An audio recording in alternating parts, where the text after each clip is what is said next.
I want to welcome everybody to our bi-weekly Dostoevsky meetup. This is our second installation of the series on Dostoevsky's The Possessed, or Demons, or Besi, as it is in the original Russian, which is one of the great books in his quintuplet series that most everybody is familiar with. So this is our, as I mentioned, this is our second edition of this series, and we are finishing up the first part of the book. The book has several parts, and what I'd like to do, especially for those who are joining us for the first time, or maybe have not caught up with the reading, is just go through the plot development up to this point, so everybody can at least get some idea as to what has happened, what is the setting, what is the context, and then I want to briefly show you this visual aid that I had mentioned that might be helpful, maybe not, we'll see. And then we can open it up for discussion, for questions. It looks like we have quite a few people, so we'll probably do breakout rooms at some points where you can discuss what you've read and your viewpoints and what you're getting out of it or not getting out of it in a small group setting. So does that sound good to everybody? All right. So again, just to set up the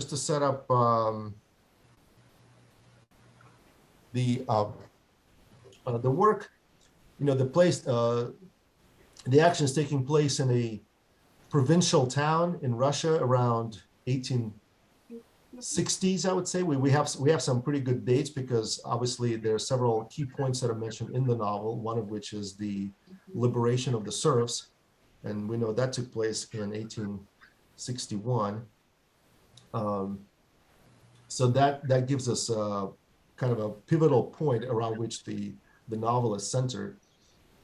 And then we have these main characters that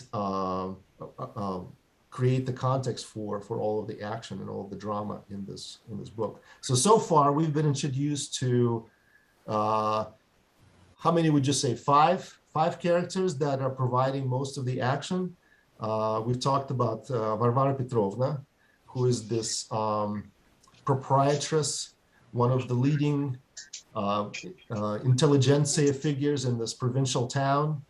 She is she's a arts sponsor and a patroness of different initiatives.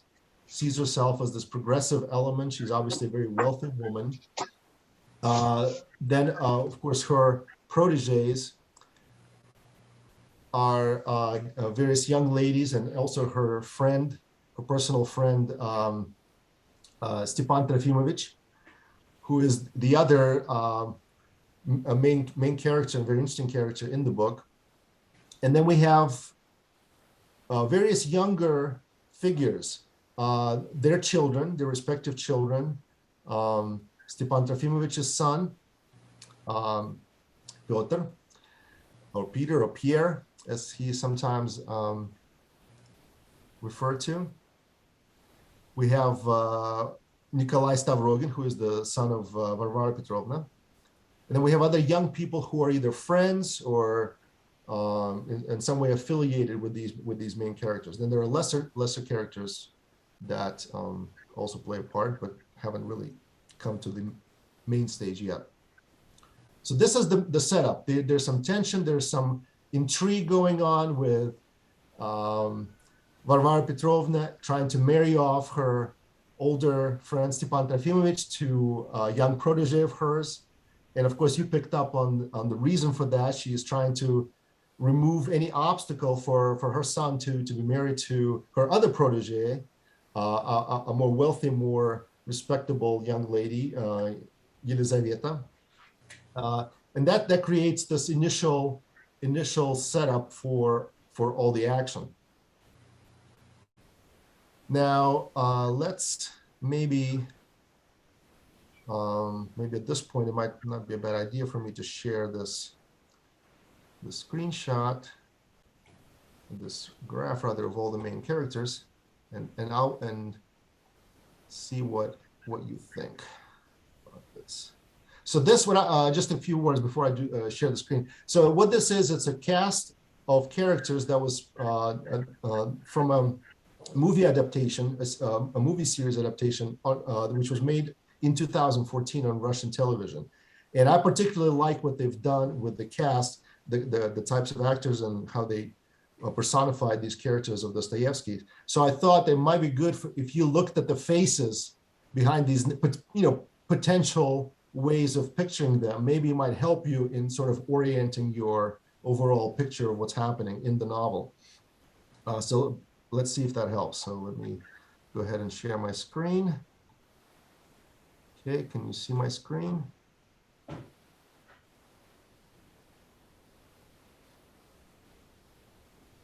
Can you all see that?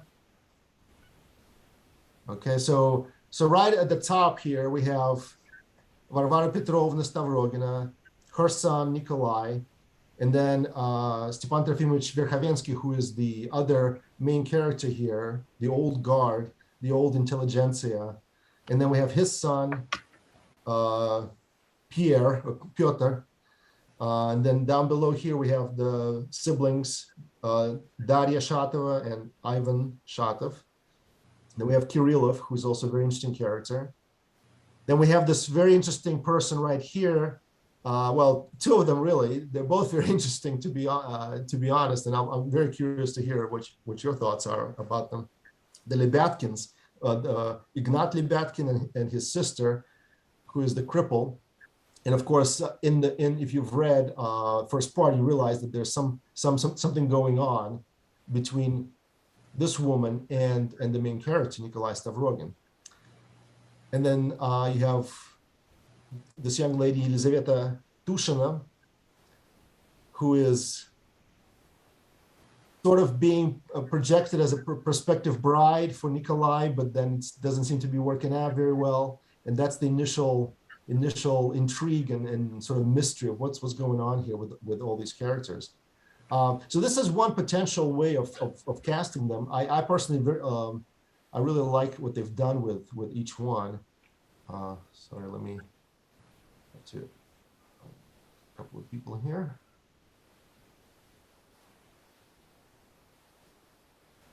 Okay.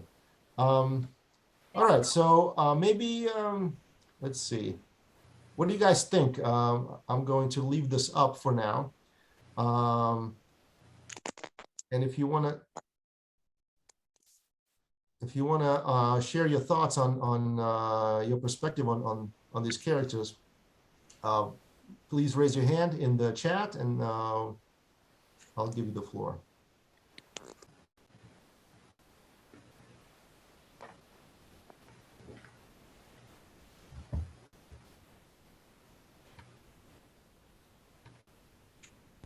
Okay, who wants to start here? Let me see.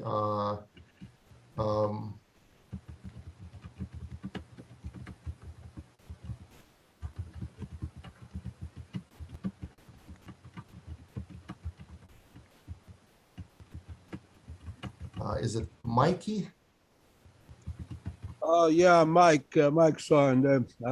I picked that name because at some meetups there's 3 or 4 Mikes, so I differentiate. Speaking of names, okay, I'm not sure if this person actually belongs here. So let me. Anybody else wants to? Okay, can you hear me now? Speaking. Okay. Actually, Mike's a regular participant. Oh, he is a regular participant? Yeah, and he's. I'm sorry. Yeah, I'm just a little unsure. Sorry about that. Oops. Well, hopefully you'll join again. Yeah, I'm a little paranoid because people I don't recognize, they start going off into weird tangents. Hopefully he'll join again. Anyone else wants to join in while we're on to this?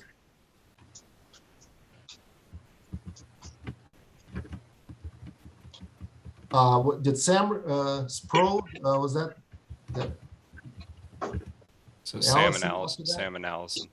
Sure. I had a question that I wanted to pose. I'm trying to get a sense of, I know Stepan, has some intellectual pretensions and not much output, and that he seems more in love with the validation of himself and his image than the ideas that he really espouses. But I'm trying to get a sense of what are those ideas. I was interested, I think, back in chapter 1, where he discusses this discourse about how, a boot is actually much lower than Pushkin, because there is this prevailing sense of the uplifting of material utility as being perhaps more useful and more dignified than our artistic pretensions. And he seems to be, in that respect, sort of old school in continuing to elevate the life of art and so forth. So I understand that about him. But in as much as his group is considered to be a bunch of degenerate radicals, I get a sense that he also has some pretensions to, would it be redistributed wealth or some sort of progressive inclinations, certainly in support of, say, the 1861 freeing of the peasants and the serfs. And yet it's also mentioned that he suggested to Varvara that he would like to be out of the country when it happens, because he's worried that perhaps they would become violent and turn on the landed gentry, of which he is sort of affiliated. So I was hoping we could discuss where he really fits. Just like Varvara hosting these salons where people are discussing these progressive ideas, but simultaneously denigrating her as one of the exploitative class, they seem to be in this liminal space of enjoying the benefits of the old system while also criticizing it. Right. Well, appreciate all your insight. Actually, it's very, very keen. I'm glad you kind of picked up on this dubious position that he occupies. He seems to be part of the class that wants to be progressive in his thinking, wants to appear progressive. And at the same time, if he follows through with the ideas that he is popularizing or is helping to popularize, it seems to be working against the very modus operandi that he's part of. In that regard, he's not unlike the elites of today that have gained their power and prestige and wealth through the types of processes that they are now advocating against in some ways. So, and this is part and parcel of the critique that Dostoevsky has of the progressive movement, is that he does not believe in their sincerity. He does not believe in their authenticity in a lot of ways. And that's why he portrays Stepan Trofimovich as this person who is vacillating against his ideals and the realities of life. And this vacillation is throughout the whole book. And in some ways, he makes him look ridiculous for that very reason, that he's a person that cannot find, he's sitting on a fence, and it's not very uncomfortable to sit on the fence for a long time. Yeah. Right. So that's the predicament he finds himself in. And there's so many, sorry. There's so many different occasions in which Dostoevsky makes it clear, where, if you remember, there's this part where Varvara Petrovna invites an important person to her to an evening of sharing ideas, etc. And she asks Stepan Trofimovich to be present because he's like this token sample of intelligentsia's thinking. And so Stepan Trofimovich prepares this oration and even the gestures. He's practicing the gestures in a mirror. And it's so comical when something happens and he's unable to perform his function as this shining beacon of progressivism. And Varvara Petrovna is mad at him. And so this whole situation it just shows that the hypocrisy of movements that are, a lot of them are really self-serving, and a lot of them are not about freeing anybody or liberating anybody, but they're about their own self-aggrandizement in a lot of ways. And when they try to do something real, like publishing a magazine in St. Petersburg, they immediately encounter a more revolutionary front of the youth that turns on them, calls them exploitators, and demands for the profits to be shared, etc. So Dostoevsky definitely explores this precarious position. Hopefully, I don't know if that was helpful. And by the way, for people that are still reading through this, we're talking about this person right here, Stepan Trofimovich Verkhovensky, who, by the way, is the archetype of that Dostoevsky used for him. There were a couple of figures. One of them was Belinsky. The other one was this person Granovsky, who it's probably mentioned if you're reading a good edition of probably mention both of these people in their annotations or in the foreword. Anyone else? Sorry, CJ, did you have some questions about the titles of the chapters? Yeah, well, I did. I posted 3 questions in chat. I came up with 3 hypotheses for why chapter 3 is called Another's Sins. And I came up with 4 candidates for the wise serpent in chapter 5, but it's all very ambiguous to me. Right. Well, I'm going to open it up to whoever wants to respond to that. Does anybody have a sense of what the other sins are that Dostoevsky is referring to? If you want to answer that, please. Yes, Allison, sorry, I know that you wanted to. Yeah, that's okay. One thing that I was really thinking about when I was reading this are the, I love the characterizations. They're just so spot on, the different characters. And they remind me so much of people today. And I felt like Varvara, when she invited her friends over, I kept thinking like, these are her frenemies, because there was something about the way that they would completely insult each other in this very passive aggressive way. But they always with a dear, oh dear this and dear that. And then they're like, and but it really kind of shows the fakeness of it all, And then the whole thing with her son, and, he gets involved with all the peasant women.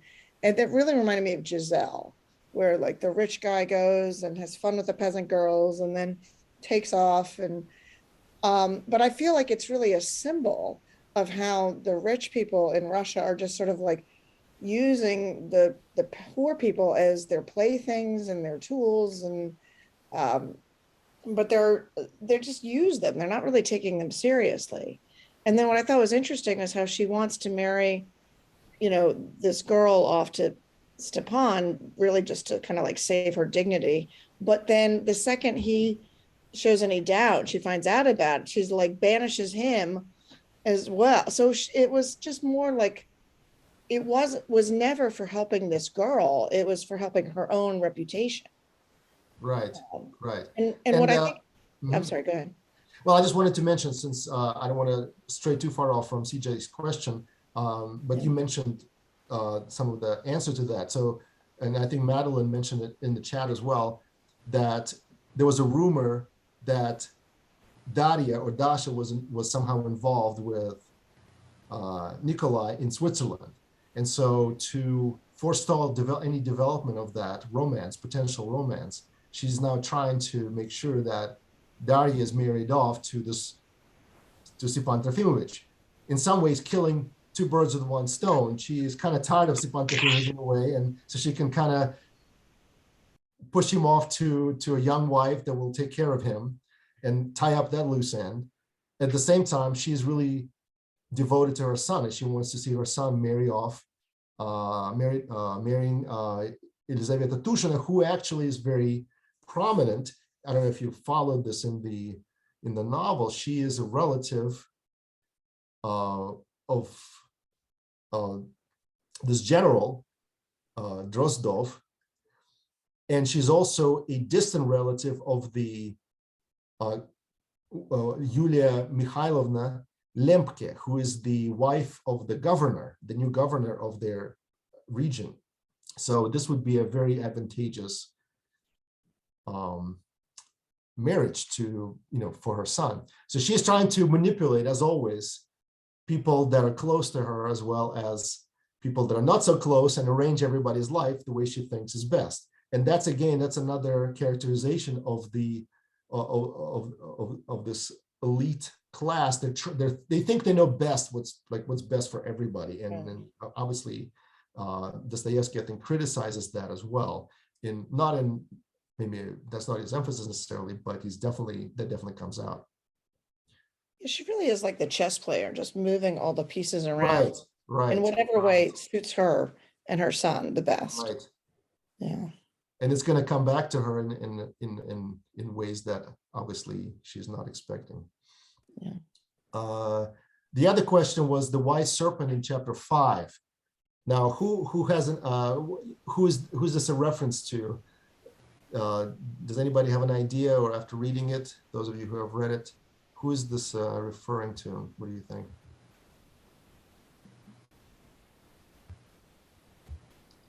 Go ahead, CG.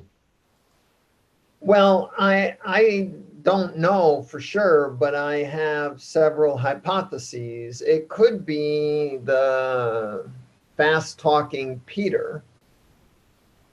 It could be Nikolai, who seems to be pulling a lot of strings behind the scenes so far. It could be Shatov, who punches Nikolai and has some indications of being wise in his interaction with Liza, with the annual news almanac they're preparing to publish. Shatov's handling of Lebyatkin and Maria both suggest that he's kind of a wise, but he's maybe not a serpent. Serpent is, but that was quite a punch. And then I thought it could be Gavarov. Gavarov is our narrator. You think he's referring to himself as a serpent? And, the way in which Gavarov describes Nikolai in chapter 5 just made me think that he's a biased narrator. And I'm wondering if he might be the wise serpent. Okay. What about Madeline? Did you want to say something to that? Yes, I'm going to go with Maria Timofeyevna as the wise serpent. Really? Yes, I think that. Well, first of all, I get the sense that there must be some Russian proverb about a wise serpent. Maybe it's something like, clutching the serpent to your breast because you think it's your friend or something. But she's the one who seems like sort of the helpless one who seems unaware of her circumstances. In other words, she's poor, she's disoriented, but yet she's mysteriously filled with joy and is happy to be where she is humble about her station in life. But suddenly she's in the bosom of this much more prosperous milieu, and there may be trouble afoot. Interesting take. Definitely did not expect that, but I'm, like I said, I'm learning. with you about different ways to interpret him, to interpret Dostoevsky. It's good sometimes to get out of the bubble, and I'm sure I have a bubble of my own that I've been raised in, but this is definitely an unexpected interpretation for sure.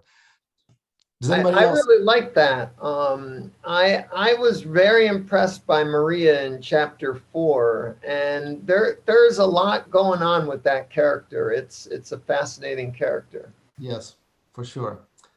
I want to, my personal take on this question is pretty unambiguous. I think in my mind, it was pretty unambiguous right away, although I have only had two people that I could think of, and maybe as the novel develops, maybe you'll agree with me.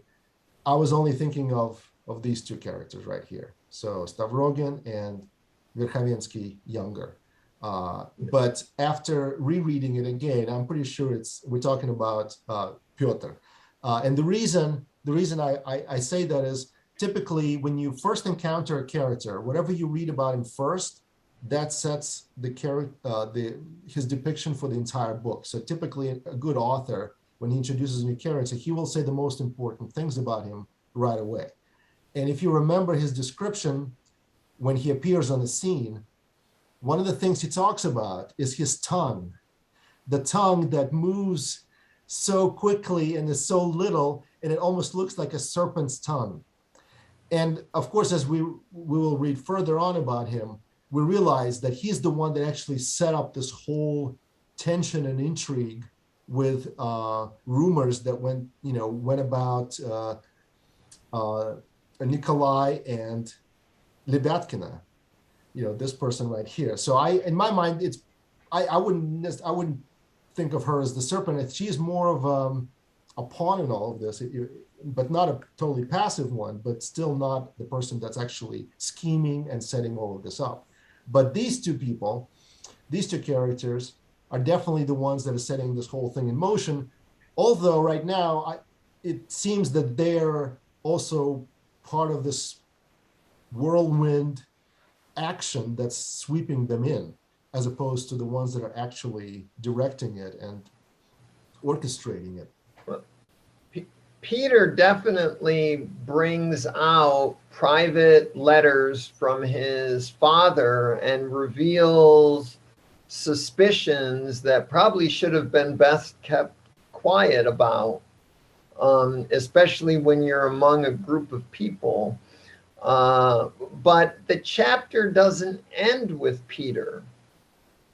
And so it's a little vague. Like in chapter 3, my candidates for whose another's sins are we talking about, there is extensive discussion in chapter 3 about Lebyatkin's sins, or more his vices.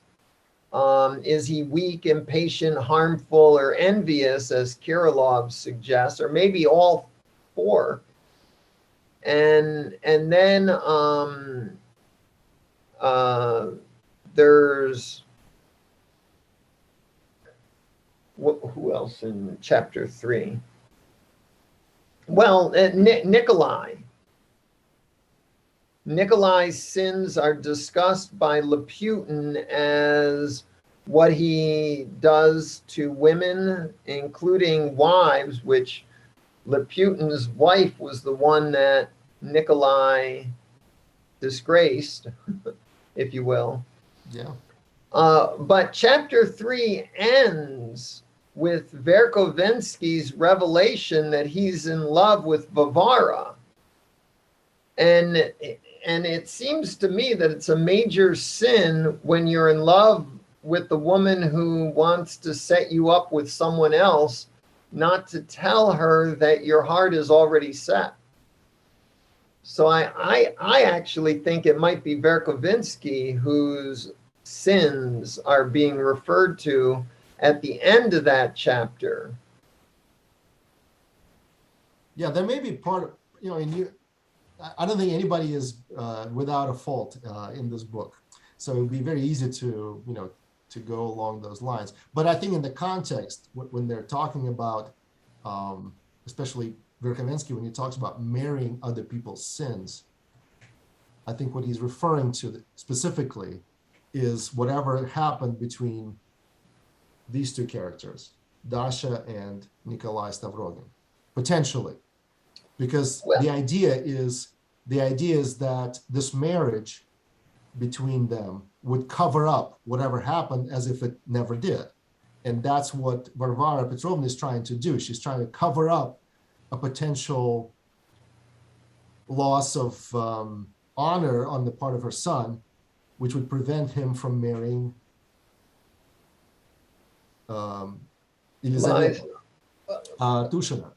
So that's the most obvious, I would say, conventional reading of this. Now you can obviously add different dimensions to this interpretation and say, well, there are other people that are involved in all of this. But I would say from the context, though, in terms of the expression of marrying other people's sins, it's pretty clear we're talking about Stepan Trofimovich marrying Dasha. So that's the most obvious, I would say, the most obvious explanation here. But obviously, you can, like I said, in a book this complicated, you could make a case for other sins that are part of this the scheme. Okay, anybody else want to weigh in on this? I'm curious because again, we're open here to different interpretations and different takes on. At that point in the novel, how do we know that Varvara wants to match Nikolai to Lisa? I didn't read that. I missed it.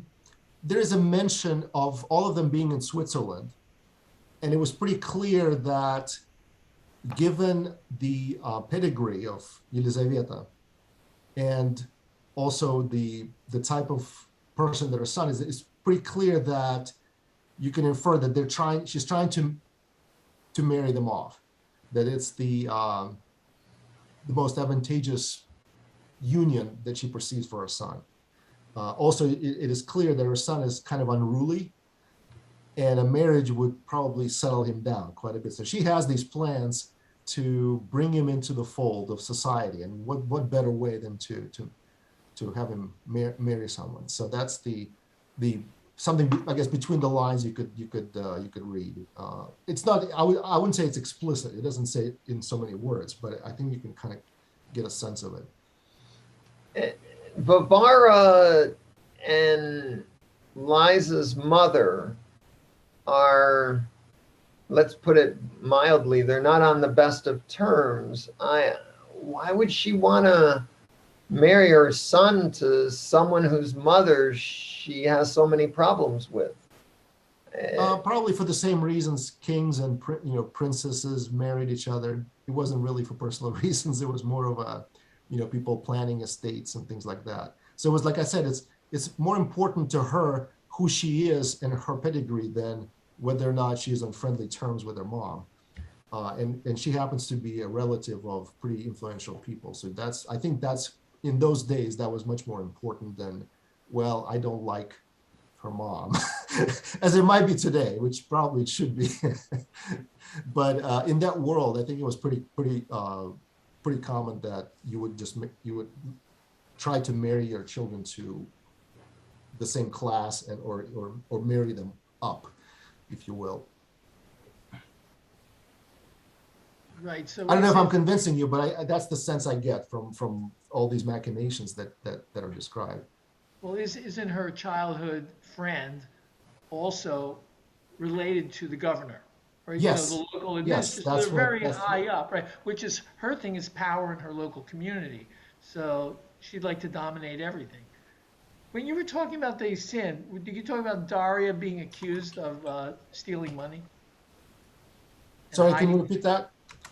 When you talked about the sin, which was in the Stefan's letter, were you talking about Daria being accused of stealing money, which was really Nikolai paying something off? No.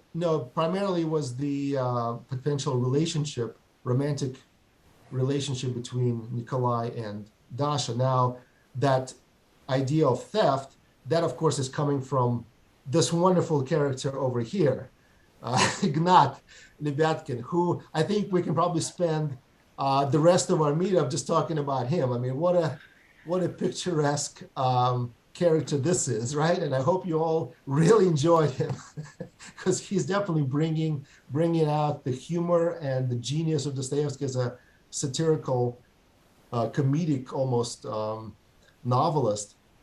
I'm very curious what you think about him, how he's coming across to you. Madeline, did you want to comment on that? Yes, actually, it's about Stepan Trofimovich and Okay. Varvara Petrovna. There's sort of leftover questions from the earlier chapters. The narrator had said that there were two things that Stepan Trofimovich did for which she could never forgive him. And they both seemed like quite minor things. One was she was recently widowed. He was getting himself worked up to ask her to marry him because he thought it might be expected of him. And he was kind of in this sort of coquettish frenzy about it all. And then that ended and he lit a cigar, and for some reason she never forgives him. So there were two things she never forgave him for. And I feel like the author wouldn't have put those in there unless they were going to have some significance later on, but I didn't really see their significance in the present. Okay. Yeah, I don't have a strong sense of it. I actually was hoping that maybe a woman's perspective would help here because again, it is she is the one that's putting this in focus, and it's, you know, it's hard for us men to discover the secrets of a female heart, but my sense of it is it has something to do with rejection in one of those occasions. In other words, he's rejecting her as a woman, and the other one has to do with his failure to live up to her expectations. And of course, if you love somebody, that is the hardest sin that you can commit, right? If you are not living up to the expectations, if she has built up this ideal of him rather, and then he fails to live up to that, there's no greater sin in my book. Again, I'm projecting, obviously. That's why I said I was hoping for a woman's perspective on this, but it seems that those are the main characteristics that I read in her, and she is a very vain and also very ambitious woman. And so for someone like that to be disappointed in her choice of a person you know devote a lot of time to and energy and so forth, and then he disappoints her, I guess that's maybe the context there. Does Allison go ahead? Yeah, I had the same thought, that I felt like there was some kind of romance between Varvara and Stepan, whether acted upon or not, but there was definitely something there. And so I was shocked that she wanted to marry him off to somebody else. And I didn't really understand why that, you know, would, but it just seemed like but also this is that era. I feel like for these women like her, these very, very wealthy widows, they inherited money that and through that money, they inherited power that they would never have ordinarily. So I think many of these women never wanted to marry again because they would no longer be in control of the power and the money. So I feel like that's a whole other thing that's in there, you know? That's excellent perspective. I don't know that I totally agree with you though. And the reason is, and pardon me for disagreeing. And the reason I'm laughing is because I'm thinking of the instructions that she's giving to Dasha when she's instructing her how to treat Stepan Trofimovich, who is her elder by 30 years or something, right? And Yeah. she's telling her to treat him like a baby, that he is this fanciful baby in a body of a grown man, and she's probably right to a degree, right? And the way it sounds is, if Dasha were to marry him, Dasha would be the one controlling that household. It wouldn't be Stepan Trofimovich. So, and also we will see this again in we haven't really talked much about this person, Yulia Mikhailovna, who is the wife of the new governor, but their relationship is very similar. She is the one that's actually active and basically manipulating the governor. I mean, I'm jumping ahead a little bit here, but it's the same kind of power structure that's actually may surprise you. So I wouldn't necessarily discount the fact that women lose all their power when they married in those days. I think it depended on the man and the woman in question.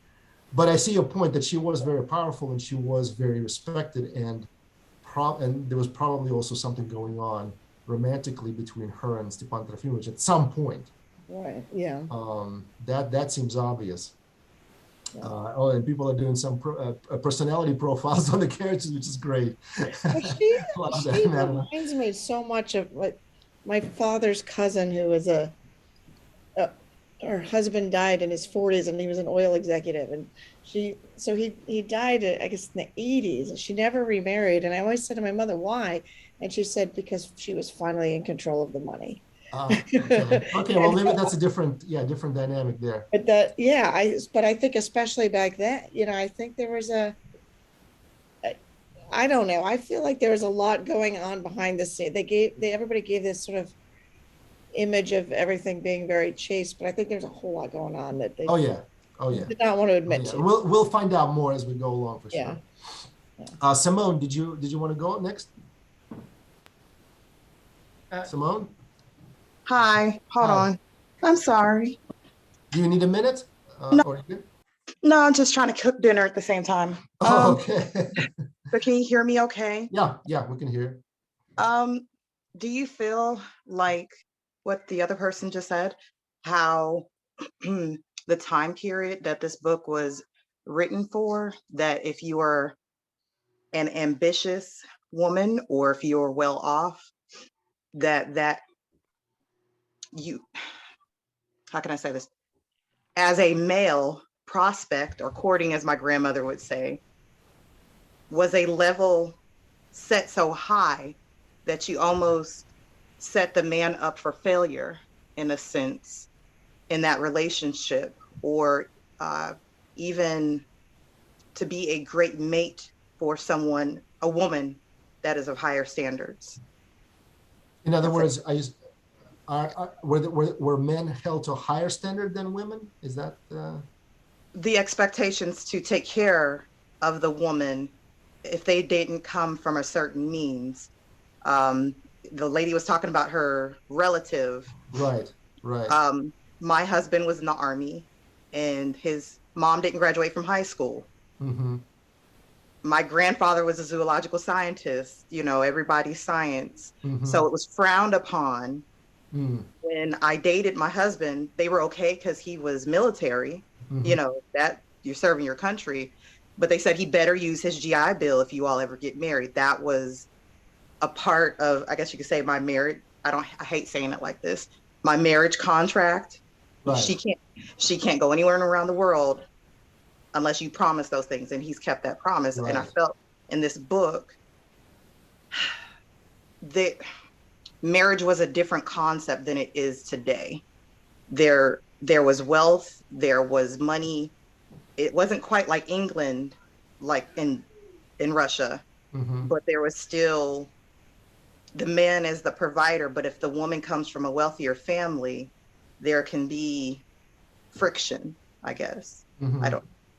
It was definitely different than today. And of course, the reason is the class society was much more prominent back then, which of course had to do with the economic setup, right? Wealthy families did not work. If you notice, these people that we're reading about, none of them are going to a 9-to-5 job. They own land, they own serfs, peasants that work on that land, and they live off of it. They might go to Switzerland and send their children to Switzerland or to Europe, somewhere else, to study and so forth. They might even write back to the person who is managing the estate and say, hey, could you be more lenient with the serfs? So it's definitely a different time than today. So therefore, when you marry, the considerations are, okay, in this class society, which class are you in? And of course, once you figure out that you're in the same class, then the next question is, okay, well, what are the prospects? Are you an important official, like a governor of a region, or maybe a mayor, city mayor, or something along even higher? Maybe you're an important court official, etc. So those are the main considerations. It's not about friendships or personal affinities or anything like that we put a premium on today. And as far as whether there was a higher expectation for men than for women, I think it depended on which class and which exact position in that class you occupy. And therefore, for a woman of great means like Varvara Petrovna, yes, her expectations of a prospective husband would be very high. She would want to marry up, not down. Whereas her proteges are less secure, and they would be happy to marry, on a more equal footing. So there you have this dichotomy, perhaps, that we're seeing. Annie, did you raise your hand? Did you want to say something? Oh, it's just something small. I'm noticing all of this sounds so exciting here, but I'm wondering, is this type of thing coming back now? Because I know there are cultures, it's quite sad, that are still operating in this way, and they're still having the same class thing. Like I know people that they come around and they say, well, we have servants at home, and that type of stuff. So I mean, I don't know. I mean, is this something that's never going to end, or is this something like well, I could see this book as being relevant in some ways, not necessarily to us in Canada yet, but I mean, it's like it's going backwards. Right. Well, I guess it seems depends to what be class very you're. exciting here. Well, it's not a good thing, but it seems to be that this very relevant, all these things you all are talking about. Right. Well, I guess it depends on what class you find yourself in, right? If you're the one that's being served, maybe you like that setup, and you're all for it coming back to that. Oh, I'm David, not did a you want to? status type at all. Yeah, right. I'm, I didn't really notice, but I don't know if anyone knows about this type of stuff. I mean, it's kind of out there. I know in my past life, like I have a partner, well, not a partner, like a soulmate, whatever they call it. And in this lifetime, he's in the status and, academic and all that stuff. And he just, we have a strong connection, but because I'm not there in that world, he just, we're having so many difficulties. So yeah, I think it's still to a certain degree going on. So thank you for sharing all of this. Sure. David is next, and then CJ. Yeah, well, to quickly also address what Annie just said, I think that if we're looking at contract view of a marriage, which is the traditional thing, I mean, you sign stuff, you commit stuff, you're guaranteeing the preservation of somebody, and one way or another, whoever comes in, there's some balance at the beginning. So here we have different dimensions of status in this Russian novel. We have powers.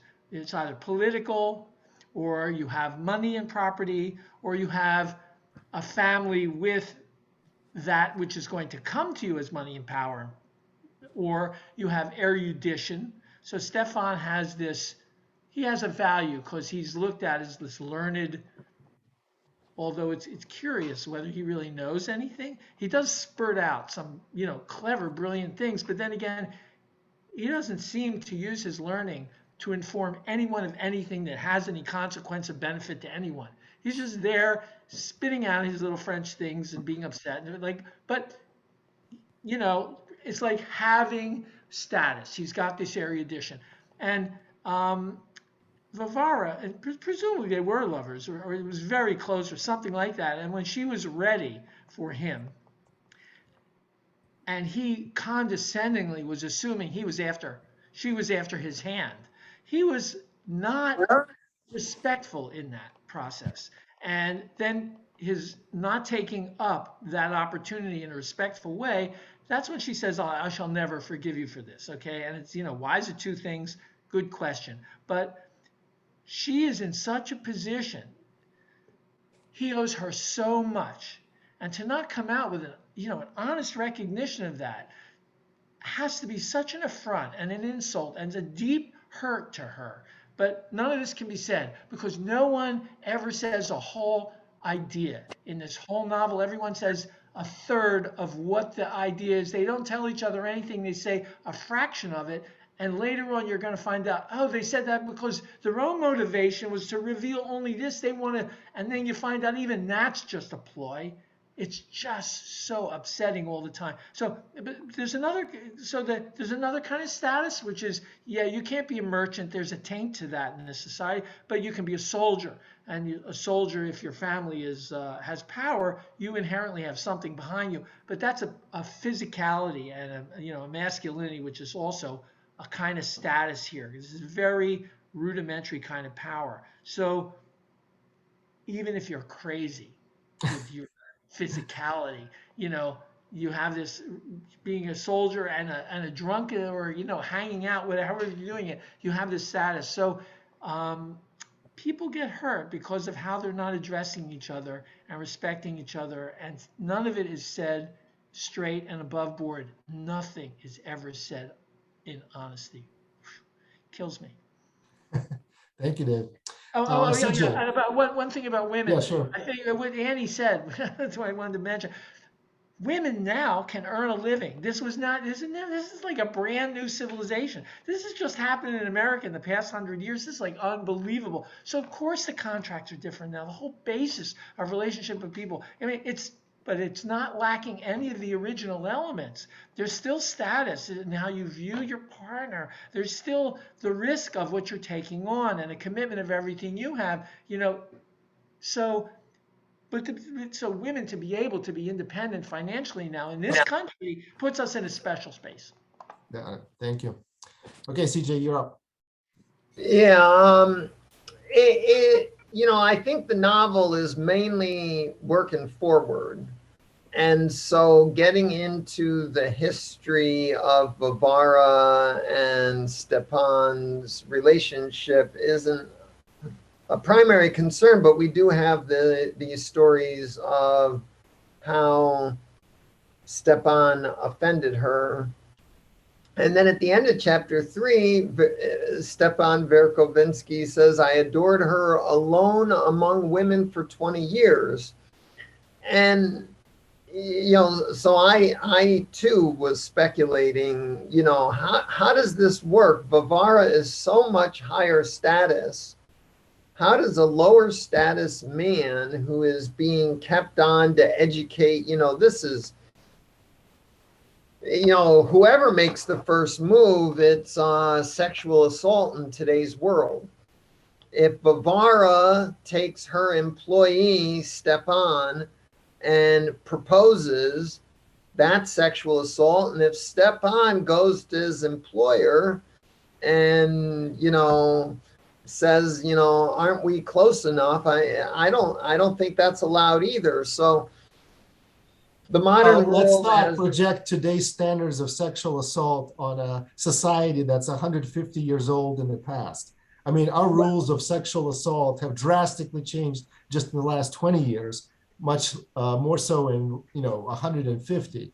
So I don't think the considerations there are quite the same as you have in today's workplace. To begin with. We've had sexual assault in the novel. Nikolai assaulted Lebyatkin's wife. We have discussions. I don't know what's happening between Dasha and Nikolai, but the rumors suggest that something may have happened. Although, the thing that most occurred to me reading chapter 5 was Gavarov's commentary about how Dasha maintained her poise in all this discussion as if she was so innocent or naive about the rumors that were going on, suggested to me that they weren't true.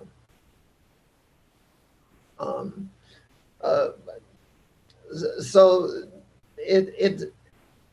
what I was going to say about Verkovinsky, he, although there may be issues with Varvara of higher status, he's also seems not very astute as a social actor. I'm not sure he had the skill to effectuate his affection for Varvara. He may not have known how to do that. I'm not sure.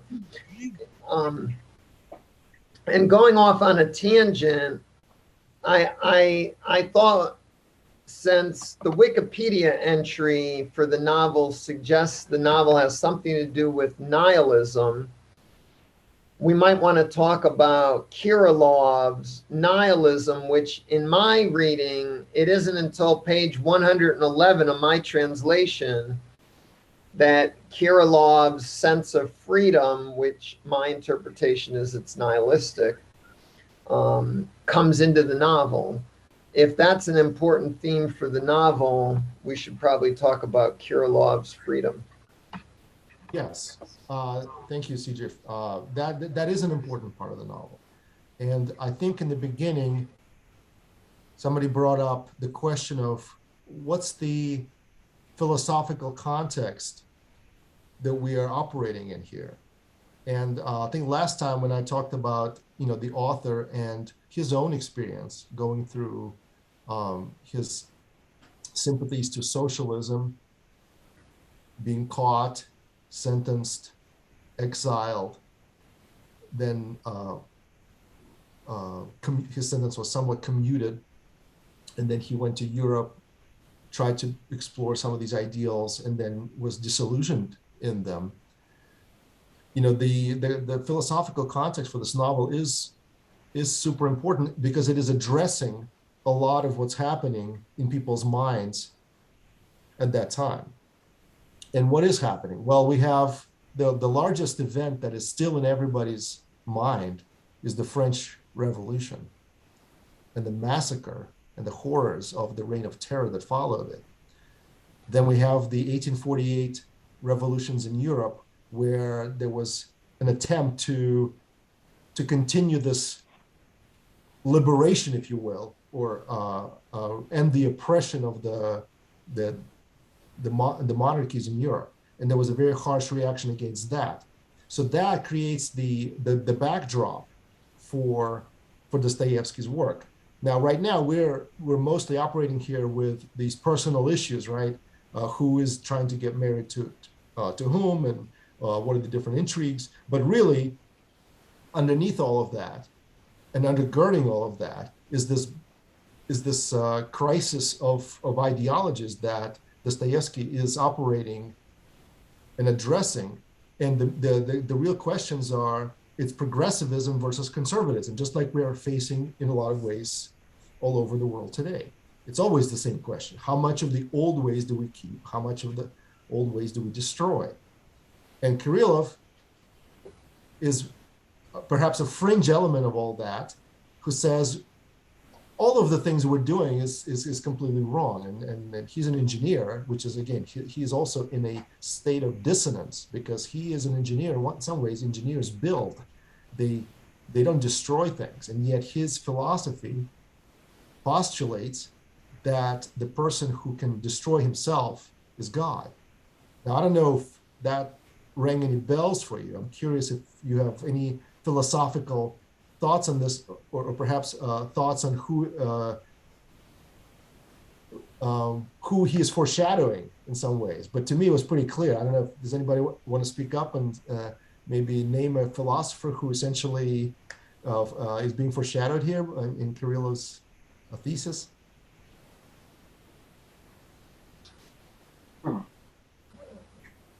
What? I'm thinking of Nietzsche. I don't know if you were thinking of Nietzsche, but yes, thank you. Somebody, DLJ, thank you. It's pretty clear that Nietzsche is the one that suggests that the person who can destroy everything in himself, including himself, is the Superman, is the Übermensch, right?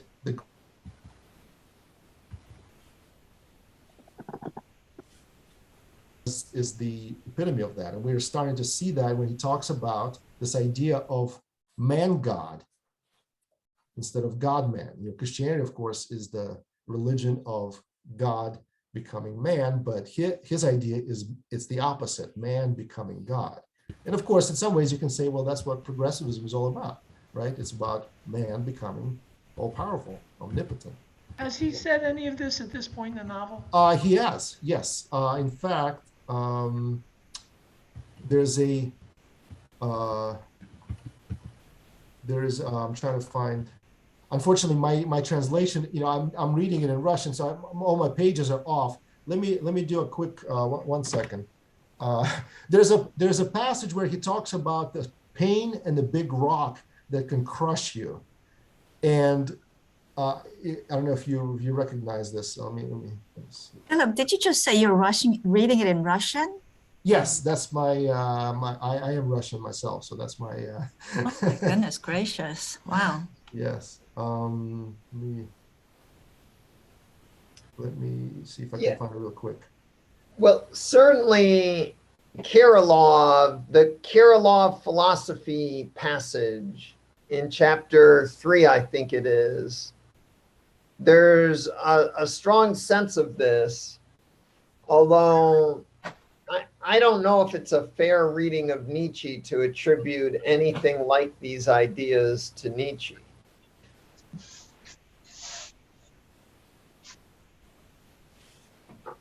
Think it's bleak enough just as Russian? Well, is it Russian? To me, it's Phil, this. your sound is off, Phil. Against morality per se, like Nietzsche was. However, he is saying that a lot of our life is based on fear and pain. And the passage, I think it is in chapter 3. Again, I don't have the page number here. It's chapter 3 and it's section 8. This is where the author or the protagonist who is playing the author is going in to talk to the crippled woman, or maybe just before that, and he meets Shadov and then he meets Kirillov, and they talk about some of his philosophy, basically. And there he talks about this idea of if you can kill yourself, then you are God, because that is the thing that separates. And not just kill yourself because of some problems, or like people commit suicide because they are hopeless. But no, it's because you can do it. The idea is you can do it, and therefore you are like omnipotent. That's because there's no being that can freely take his own life except for a human being. When you do that, you become God, and that's his thesis. And of course, it's kind of a crazy thesis when you think about it, but that's what Dostoevsky does. He takes these things to their logical conclusion, and Kirillov is a very interesting character, and he shouldn't be discounted, even though sometimes he sounds a bit crazy. The quote in my translation is, "Real freedom will come when it doesn't make any difference whether you live or die. That's the final goal." Yes. I'm like, this is an interesting kind of freedom. It's similar to, my freedom to not wear a mask so that I'm more likely to spread the virus and kill my neighbor. That's a freedom we should all have, to kill our neighbors. This is a freedom from fear. Sorry, David, can you repeat that? It's a freedom from fear. He's not anticipating pain. That doesn't concern him. He's free of that. Right. He's saying that most people are motivated in life because they're afraid of pain. And that is true when you think about it. A lot of things that we do from fear of some form of pain, whether it's fear of pain of homelessness and losing our jobs or whatever. And he's saying, okay, that's a lower form of existence. And a higher form of existence is when you realize that you are, first of all, you're already happy. That's a first very interesting point that he makes. He says people are unhappy because they don't know they're happy. And there is some interesting, that's an interesting statement, because we take for granted our being. We think our being, the fact that we exist, is a given. We take it for granted. We don't think about it until maybe our last dying breath. Then we realize whatever we've had so far, that's the most precious thing we have, and then it's too late. But until then, we don't really enjoy it. Like, we don't like think that, hey, I can breathe. There's blood coursing through my veins. I'm alive. I have vision. I can hear. I can see. All these things we really take for granted all the time. And the thing is, our predicament as human beings is that we really can't force ourselves to appreciate it like every single second. We can't live like that either. That's impossible too. So we're stuck. We constantly take it for granted, and even though we can try to remind ourselves that we really are happy because we're alive, if nothing else, we can never really live like that consistently. And so Kirillov's idea is, okay, you take that one moment when you realize you're happy, and you make it eternal by killing yourself. You crystallize it. When you think about it, it's not too far off from what Faust did in Goethe, when he said, stop the moment is perfect. And that's when the devil took him, right? He lost his bet.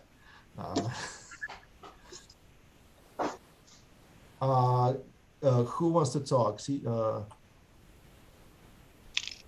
Joe, did you want to say something? Or who's trying to say? Jeannie, go ahead. Oh, I'm sorry, Jeannie, go ahead. I'm sorry.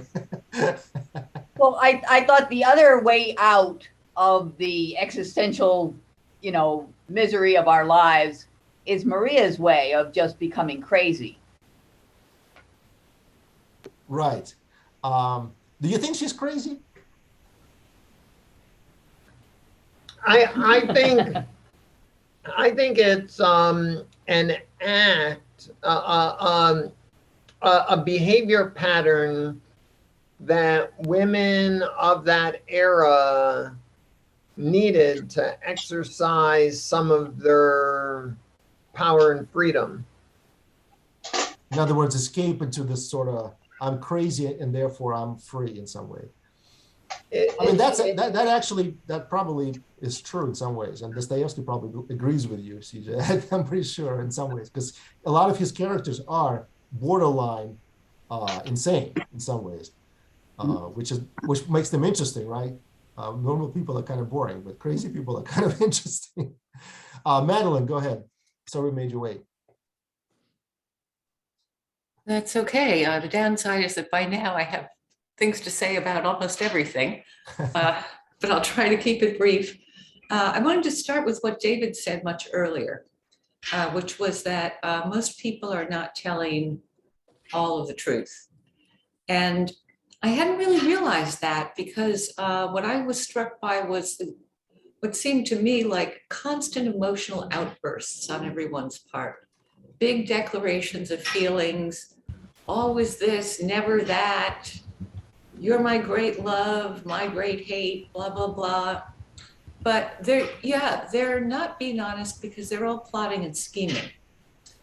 And Pyotr Stepanovich, he is back and he's ready for revenge.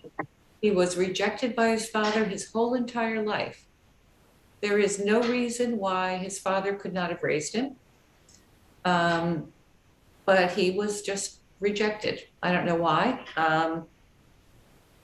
So there's that. I think that Kirillov, so he's one of the outsiders who's arrived. Another one is Kirillov. So far, he's kind of the only likable character, odd as he is. He does plunge right into the heavy, deep, and real. I'm not sure that if in this section he has talked about the big rock yet, but the big rock, there was actually a mention of a big rock hanging over people's heads in the first couple of chapters.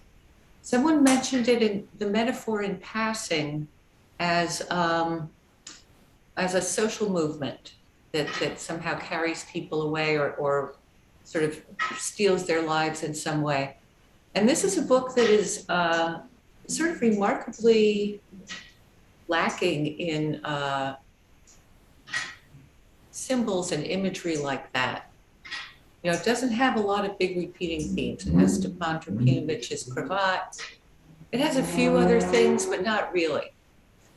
So the fact that this has come up twice kind of makes me sit up and take notice. And it seems as if Kirillov, he's sort of wandering in from the outskirts.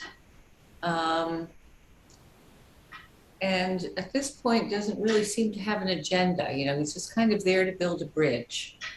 Right. He's not like Pyotr Stepanovich, who's here to get revenge on Dad.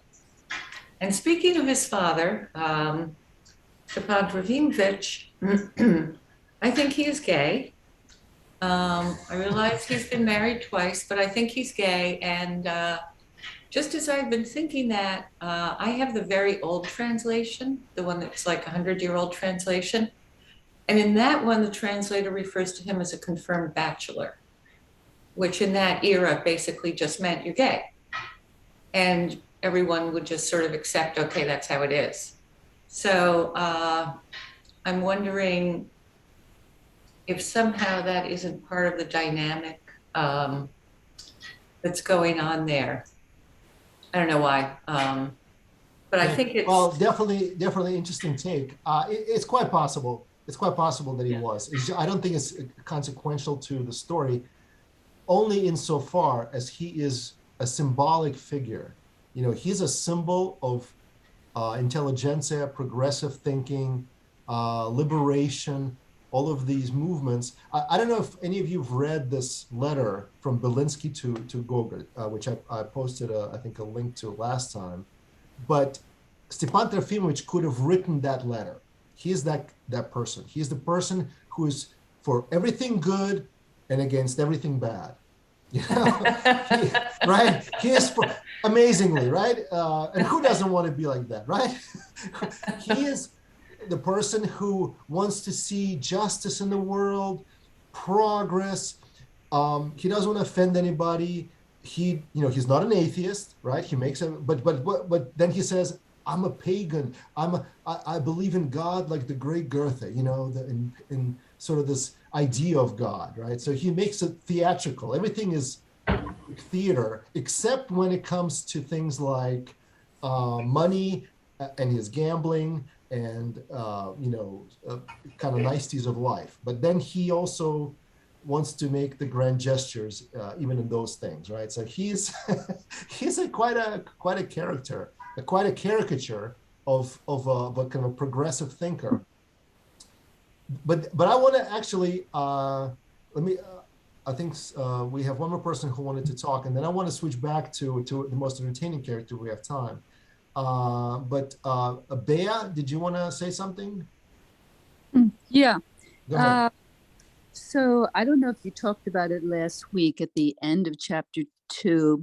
Varvara and Stepan were having a conversation, and he spoke in French, on trouver toujours plus de moi que du poisson, which really intrigued me because I'm sorry if I pronounced that badly, but it translated, it seemed to connect directly to Pascal, something that Pascal said. Yes. And I don't know if it was rationalist versus free will or atheism versus religion. I was wondering if you would comment on that. Is that the quote where he talks about there's more churches than common sense? The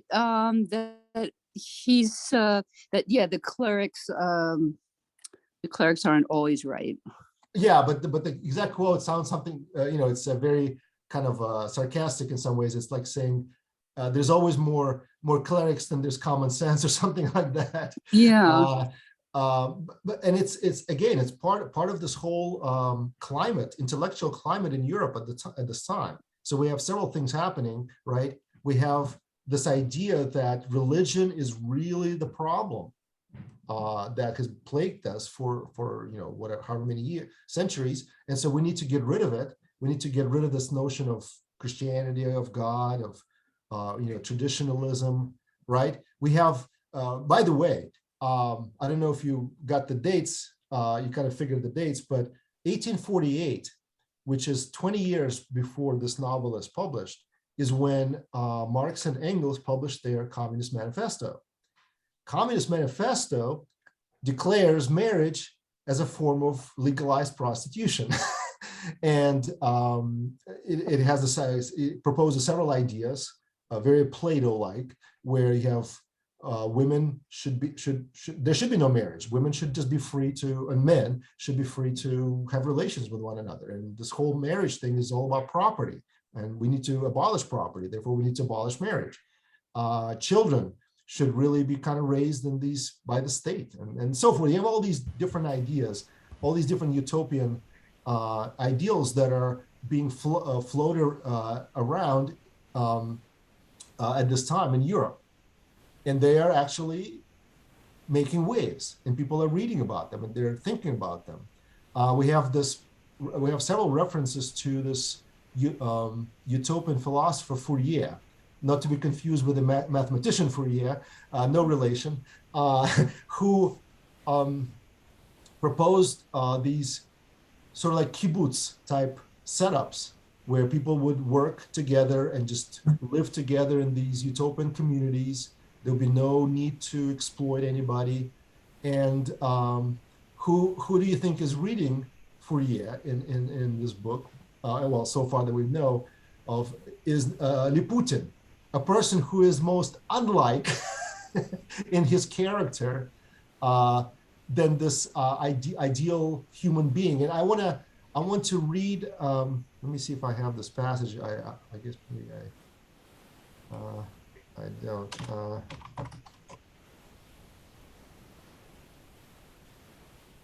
Yes, I found it. Okay. So if you remember, there's a segment where Nikolai Stavrogin is talking to Lebyatkin and trying to figure out how much he figured the latter understood that he was not crazy when he was doing all these atrocious things like biting somebody's ear and Right. leading somebody by their nose and kissing on the lips, and all this other stuff. And so he notices a book on Lebyatkin's shelf in translation. He kind of makes fun of him for not being educated enough, not having to have it in translation. Like they can all speak French, but Lebyatkin obviously is not that educated, so he has to have it in translation. But then privately to himself, he's thinking this, and I'll read just a quick passage here.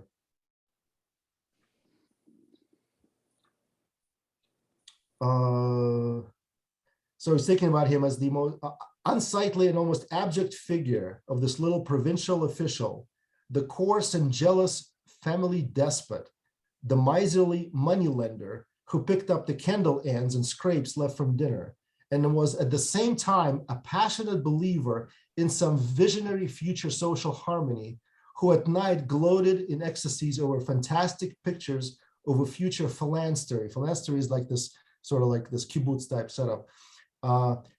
At the approaching realization of which Russia, in which he believed his firmness in his own existence. And yet, then he continues, but if you look 100 miles around him, nobody remotely approached that type of vision, in their practical living. So he's basically making fun of these revolutionaries who, in their private life, are miserly and picking up scrapes from dinner, and yet they are envisioning these social utopias where everybody's just going to be completely selfless and living for everybody else and so forth. So this is the genius of Dostoevsky. He's making this point about how unrealistic these philosophies are, and yet we haven't even approached the dangers of trying to implement these in reality, and how the pathway through which you have to travel to get them envisioned or realized, rather. Well, wasn't that just around the corner? The Absolutely. Russian. What's most intriguing is that you would think, right, you would think that after the abolition of serfdom, Russia would become more, or rather less radical, right? Since you kind of relieve some of that pressure, right, from the social tension about, you know, the serfs are finally, you know, human beings and so forth. In fact, the opposite was the effect. After 1861, when the serfs were finally liberated, the number of secret societies and the number of assassination attempts increased. In fact, in 1871, Dostoevsky publishes Demons. I believe it was 1872, the next year or maybe the year after that, that Alexander II, the Tsar of Russia, is assassinated. He is assassinated as a result of, I think, 18th attempt on his life. So, and of course, several, you know, maybe 30 years after that, we have the Russian Revolution and all the horrors and all the bloodshed and all the rivers of blood that flowed after that. So in some ways, CJ, I take your point about, what was that? Violence or violence of taking somebody by the nose. But, you know, I have a little bit of a different perspective on it, having, you know, thinking about like the labor camps and the rivers of blood that flowed. You know, to me, it's just a little bit kind of higher priority thing than having taken somebody by the nose and lead them outside. But that's just because of where I come from and where Dostoevsky is coming from, having seen the horrors of you know, the resulting things that take place, and part of the history, right, of Russia that is very bloody, very nasty. Madeline, did you have something to say? And then Bea, and then David. Okay.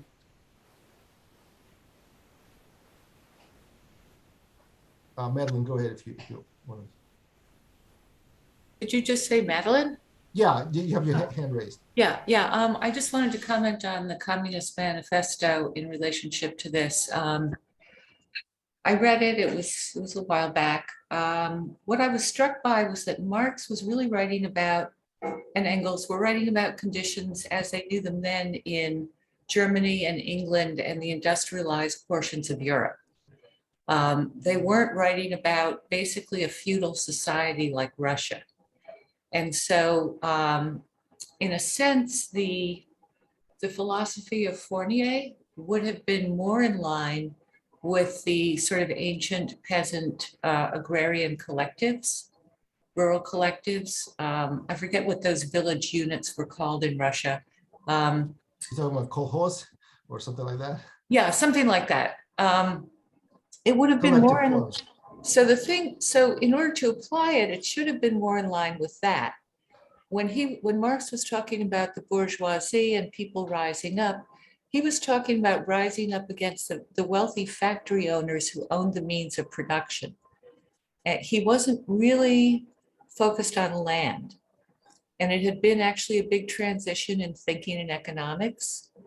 This is about the only thing I know about economics is up until Adam Smith, people believed, there was a Frenchman, Personae, they believed that wealth was in land. And with Adam Smith, it transitioned over to wealth is in labor. And so Marx believed that wealth is in labor, but everyone in this book still believes that wealth is in land. And so they're going about applying the Marx and Engels ideas to a situation that the ideas weren't really meant for. Right. No, I agree with you in a lot of the respects there. Who was next? Bea, go ahead. I just want to say real quick and let other people speak that it seems like Dostoevsky is the neutral observer. He's not a pro-utopian vision, and he certainly has criticism of the wealthy class. Right. Okay, thank you. David, go ahead. Yeah, I think he lets each person play out a perspective at each time, you know, and whether or not for having mistreated Varvara, Stepan is going to be punished by being put in this inappropriate, unhappy marriage. But these people don't no one is standing for values. No one is standing on a value and living to it. Stepan, what values? He's going to marry because he owes money and he desires security. And so in what way is he progressive? He's total insincerity. He speaks in French, this fluff. And this is the time when in Russia is jealous of French intellection. You know, French is, everyone speaks French. Everyone writes in French. French is where the center of thinking and all of that. And, you know, everyone looks to France. So this shows how he wants to be Russian, but he's displaced. He doesn't have a core. He's fluff and show. Who is standing for value? Piotr comes home and he says, well, we're friends. I can talk. And, you know, he's not. That's a total lie. He's not speaking because we're friends. He's not speaking because, oh, he thought you knew this. He's telling the worst thing he can possibly say. And what's his name? Varvara's son, Nikolai. He didn't throw a man out the window in a brawl to protect Maria. He threw the man out because he was drunk. You know, he wasn't doing anything on principle at all. But he lives with who he is, his violence and his temper and outbursts, you know, and then he's got equanimity in his violence. So, and then he makes her uncomfortable. Does he have any responsibilities? Does he have any core of anything? I don't see anyone trying to live by a value. If they do, it's going to be a miracle. They're going to be like a light, a candle in this darkness. Maybe Elizabeth, maybe she, because she hasn't done anything yet, maybe she's got a core. I'm looking for who's got any kind of a core. That's what this whole struggle is for me. Thank you, David. Allison.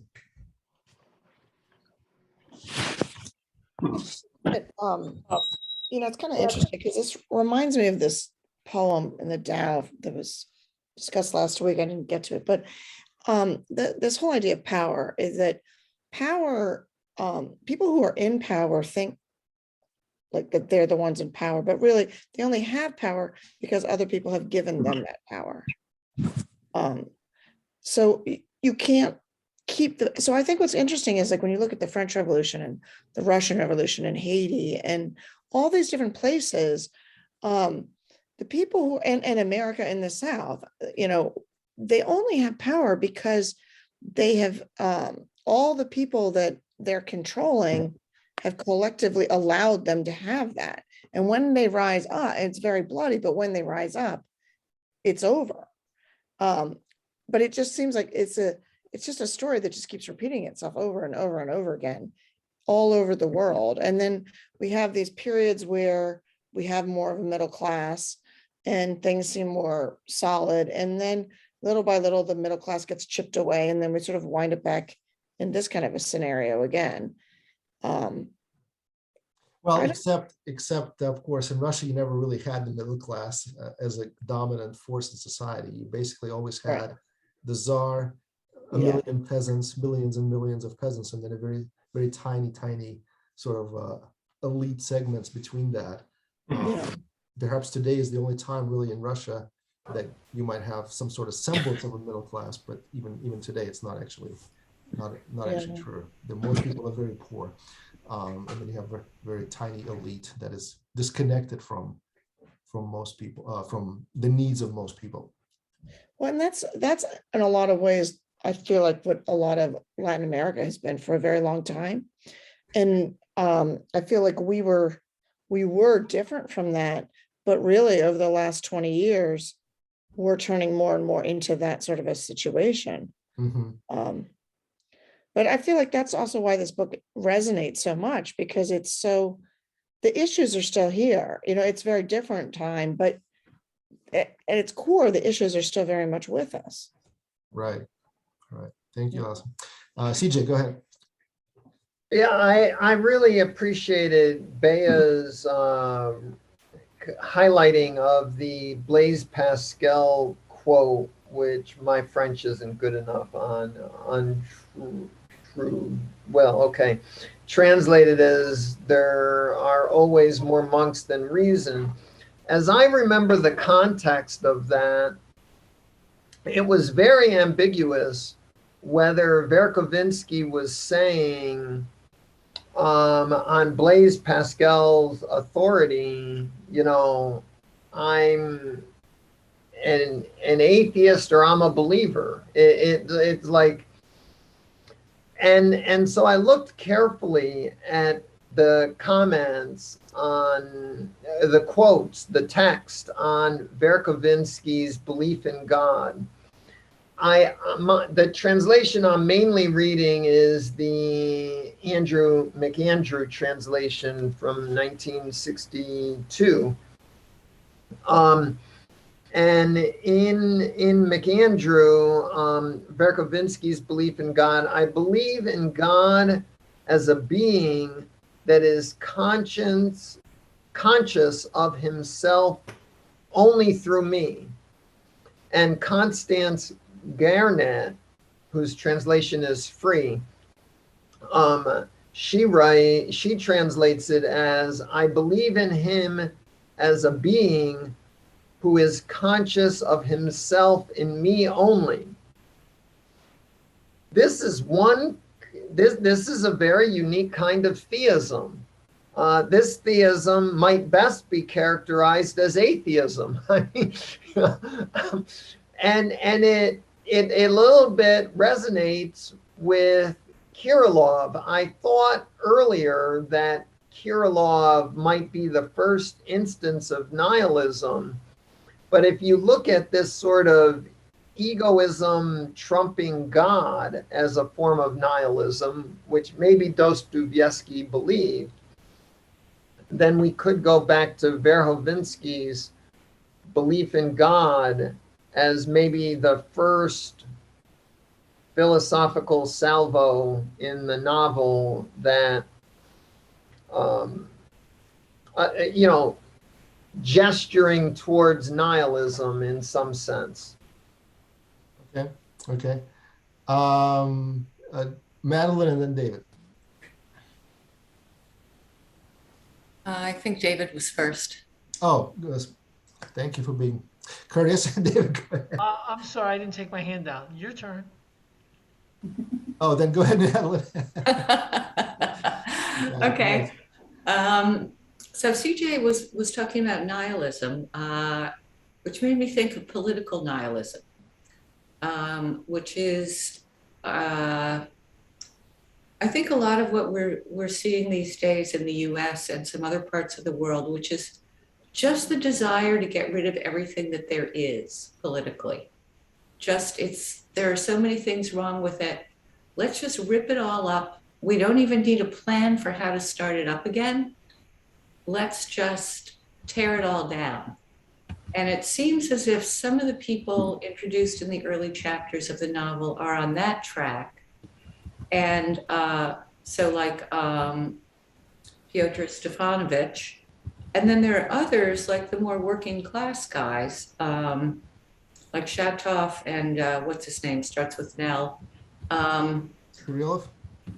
who feel that they have a plan, that they see something that they want to have happen.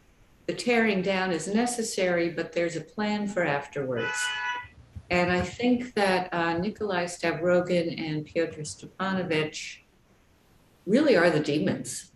They're the political nihilists. They're the ones who just want to tear it all down and wreck it. They want to wreck people's personal lives. They want to wreck the system. You know, they're just devils. And we can see this going on right now on the far left and on the far right. It's like, let's just rip it up, burn it down. We're angry, and our feelings are what our feelings and our impulses are what matter. Right. So I guess in a way that that kind of relates to what CJ was saying about the Pascal quotation. You know, that God manifests himself through me only, or only in me. The sense of my feelings and my desires and, you know, how I feel about everything is what's going to take precedence in my behavior, instead of saying, how am I going to fit it in with the people around me? Thank you. Douglas. I am writing a paper. Simone after that. Yeah, I am writing a paper, so I would like to get a couple of things from you folks. I have a question, okay, more than anything, so it would help me with my paper that I'm working on the whole thing. Believe it or not, right at this time, I'm doing a paper on this thing. What would be some alternative endings to, what we're talking about? Well, we're not at the Give me end an yet, so idea. we don't have the real ending yet. I know, but I mean, what would, as an ending, what would you say that you could put in there? Yeah, I don't want to give it away, so I'm going to hold off on that, Doug. Maybe if you can stick with us till we get to the ending, because yeah, I want everybody to be in suspense as to what will happen next. I don't want to give away what's about to happen. So far, everybody thinks this is very upbeat. Well, maybe except for David. CJ found this book so far very comical and upbeat, but I think David found it more depressing. And I'm curious as to what the other people are. What's the mood, I guess, that you're in as you're reading this. And I know David wants to respond to this, but I also want to I want to give Simone a chance to say something. I think she was next. Go ahead, Okay. Simone. It's just a response to something CJ kind of said.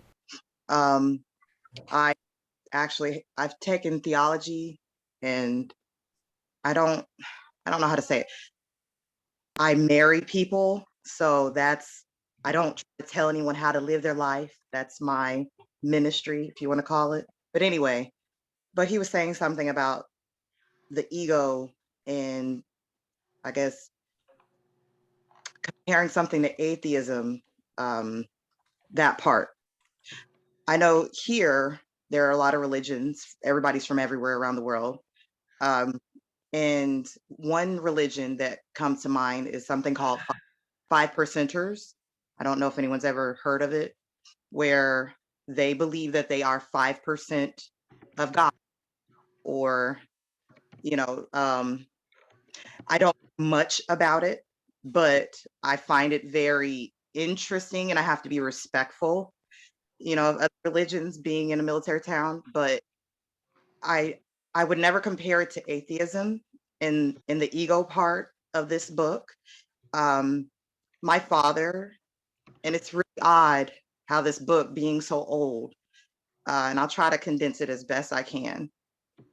My father's people are from Mississippi.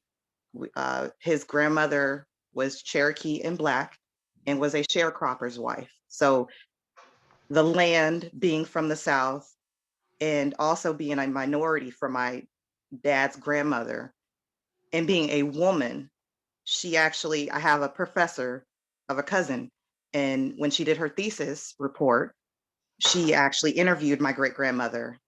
And something that I feel is religious, as man is the head of the household in Christianity, Judaism, and Islam. But with her, something that came up as a 12-year-old when I read her, she sends it to all of us, was my great grandmother said he was a good man, talking about my great grandfather. He only hit me once.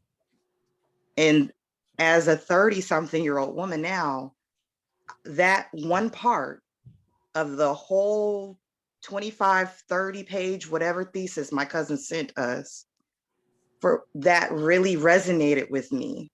But as I asked my mother's mom about my other great grandmother, that was something else that came up. He never hit me. I guess this was just something that older women put up with, and religiously sometimes, I don't know, being part Native American, the woman is often put as the top, or even comparative to the great creator, if you want to call it God or whomever. I try not to put any, I don't know how to say it, I'm sorry. But in this book, I often see politically that man in religion, and the value of the land, as you're saying, the trickle down effect with the serfs. And it seems very early on in the book, and I guess later on in the book, it'll be explained how the author is trying to connect everything in a way that, unlike the French that were very open, I'm sorry, I was a history major in college, so that's my degree.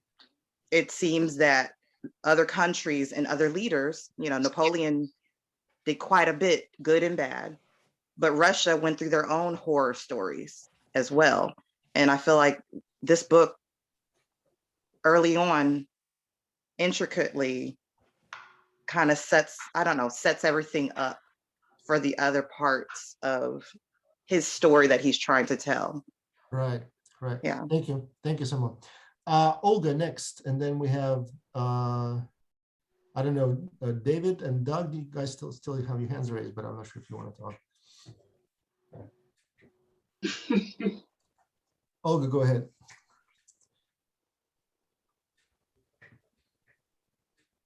What is he talking to me? No, Olga, are you with us? Yeah, that's why I wanted to mention. Not Doug, Olga. Okay, then I'll just mention, you know, freedom is a very important thing of the whole story, kind of, in what we're in on the chapter about what freedoms we have. What, you know, if you look at the Russian thing and the Ukraine right now, it brings back a lot of attention to what, you know, when I'm thinking about what's going on over there, okay? And it shows a lot of where's our freedom, and existentialism as well, that's being shown. And there's a lot of questions that you'll get to them later in the book. I know I read the whole book already. Okay. All right, well, don't give anything away. All right, Okay. Thanks, Doug. All right, Olga, go ahead. I just could not unmute myself fast enough. Okay, I have no problem. problems with my computer, and better I won't turn on video. But David was before me. Well, go ahead. You got the floor. Go ahead. Okay, so I'm not sure that I thought to mention it from the beginning, but I'm not sure that I should it, but I decide still. You see, Dostoevsky was not a very wealthy person, and he wrote for he published his novels chapter by chapter. Please mute yourself. So chapter by chapter he published in magazine, in journal, Russian Messenger, something like this. And sometimes he did not have enough money to pay his bills or whatever he paid. So, and he wanted to make it intriguing. So to look at his novels that they really represent life at this time at Russia, it's like Arthur Conan Doyle. His most famous writing is about Sherlock Holmes, but he did not consider his writing about Sherlock Holmes is the main. He also wrote historical novels and science fiction and whatever. But Dostoevsky, like what I see in him in all his novels, he was a genius in this. He invested this mystery in all his and mixed them with his serious ideas.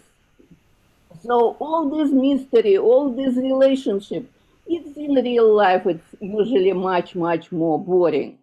Yes? Sure.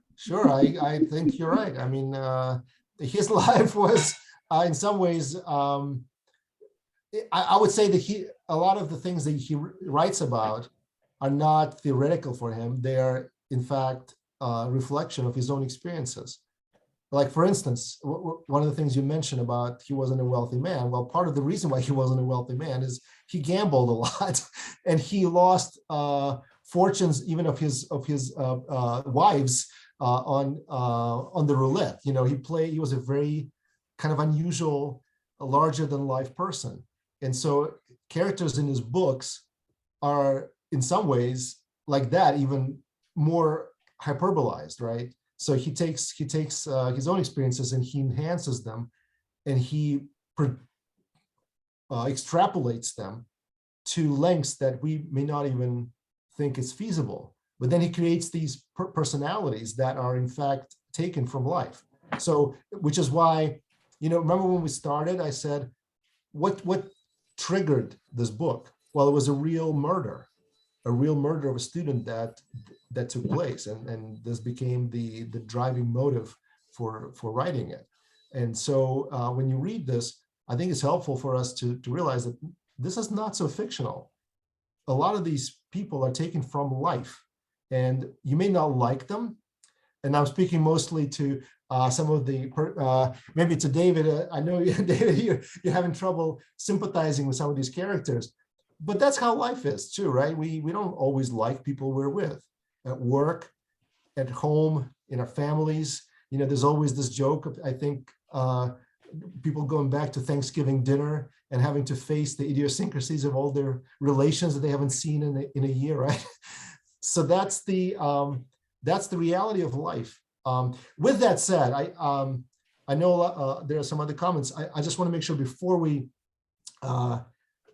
leave tonight, I want to make sure we give the floor to one of the most entertaining and interesting characters so far, I think. And I'm sharing my screen, so hopefully you see him. I think this person right here, Ignat Lebyatkin, is one of the, probably takes the cake for being the most entertaining, the most unusual, the most unexpected character you've seen. Just to remind you, for those of you who haven't read up to the point that we're at in the book, Lebyatkin is the brother of this crippled woman, Maria Timofeyevna. He is taking advantage of the fact that there's some connection between Maria Timofeyevna and Nikolai. There are rumors that Nikolai is in fact secretly married to his sister. And so he's demanding some payments from him and is hinting that he has some hidden wealth coming because of this union. While this is taking place, this Lebyatkin, this person who's is a character, he makes advances to none other than Elizabeth, Lisa, Elizaveta Nikolaevna Tushina.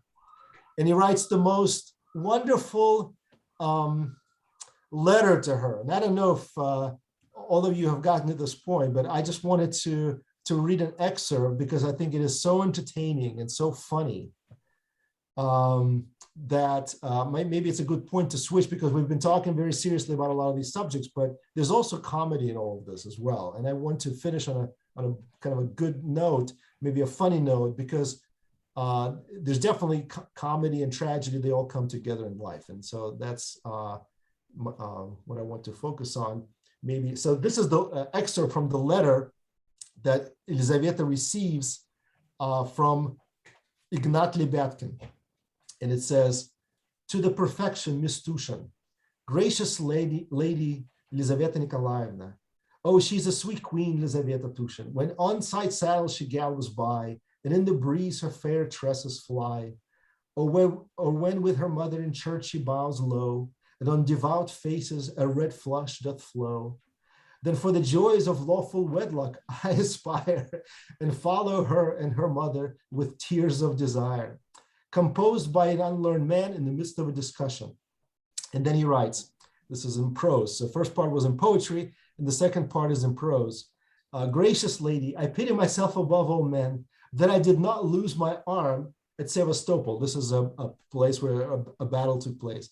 "Not having been there at all, but served all the campaign delivering paltry provisions, which I look on as a degradation.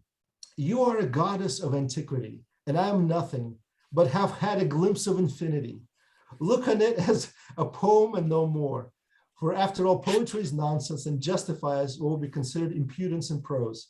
Can the sun be angry with infusoria if the latter composes verses to her from the drop of water, and so forth and so on. What a character this guy is. And then, of course, when you have the big showdown, he says to Varvara Petrovna that he bears the filthy name of Ignat, which is like a very Russian name, but he always wished to be called Ernest. Of course, he couldn't choose his name. So this character right here, I'm just curious, how do you guys perceive him? What do you think is his role so far? Like, I'm just very personally curious. I know what I think, but I want to open the floor up to you. And what are your thoughts? Why is he there at all? And why is he the way it is? Type an exclamation point. Oh, by the way, my hand's up. Sorry. Yeah, go ahead, David. Yeah, I mean, so this, as opposed to Chekhov, who's full of families and relations and complexities and subtlety in perceiving and describing people in ways that their inner self plays out, and you can see it. This is like a soap opera on steroids after someone's died, right? This is everyone's so dragged down. Squalor is just around the corner. Unless you have a patron, you're holding on to, like, as the carriage is going by, look at how he lived and how it's his sister, right? How they live. That's like one bench in their place and he sleeps on the floor, right? Or is that Captain Leb? Yeah, that's a captain, right? So there's such poorness and dirt and lack of anything, and he's out gambling and drinking. Everyone's out gambling and drinking. This world is out of control. So is that nihilism or is that depression? Interesting. It is just so not right. Things are not, your gears are not meshing together. You get money from stealing from your sister's possible something, and you go out and you drink and beat her. What kind of a human being? And he's writing this florid poetry of beauty and idealism. It's so bizarre. So if everyone's standing on one side of the room, someone else has to be at the corner. So he's in the corner, right? And everything else is so depressing. He's absurd. He's writing this lush poetry. It's like, that's comic. It's so bizarre. It's even more depressing. If any of anything that came true, he's the wrong person for any of it. Okay. Happy me. Okay. All right. Ginny next, and then Madeline. I just have you may have already mentioned this, but I'm just curious, the pictures that we see here, is it a production from a certain theater at a certain point? It's a movie that was made, a movie series adaptation of Dostoevsky that was made in 2014. 2014. They did a really good job on the casting. So I used their characters to try to help you guys visualize what these could look like, because I think they are very, very good in terms of like. Was this a U.S. production or was it a British? This was a Russian television production made by a producer named Khitinenko. It's quite good actually, and so yeah, I just used them. I mean, we can even I can give you a link to watch it, but unfortunately it doesn't have subtitles. But if you've read the book, which we're doing, you will be able to, I think, keep up with what's going on. Even though it's an adaptation, it's not exactly by the book. It has some extra things there, but it's so it's not on YouTube by chance. No. No, it's copyrighted, so I don't think you'll find it on YouTube. You might find a trailer or something like that, but. If I find a version that has subtitles, I will definitely share that. Okay, great, thank you. Mm-hmm. Who do we have next? Madeline, and then Allison, and then Okay, I don't know if Simone is still here, but I want to thank her for her comments. I appreciated the thinking through the linkage between those three big patriarchal religions and violence and the suppression of the feminine. And as the suppression of the feminine happens in religion, it also happens psychologically.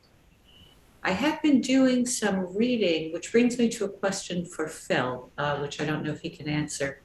I've been doing some reading in Wikipedia during the first chapters about the pre-Christian Slavic religions.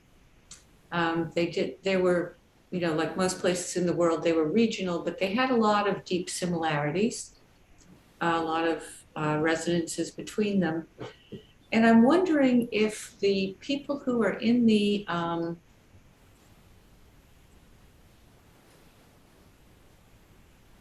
okay, David, we can argue about that.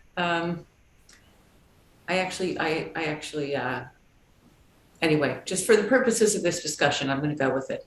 Yeah, go ahead, no problem. Okay, so I'm wondering, like, say that we took a novel of contemporary life in America, people's last names, their physical descriptions, and someone in another country were reading it 200 years from now.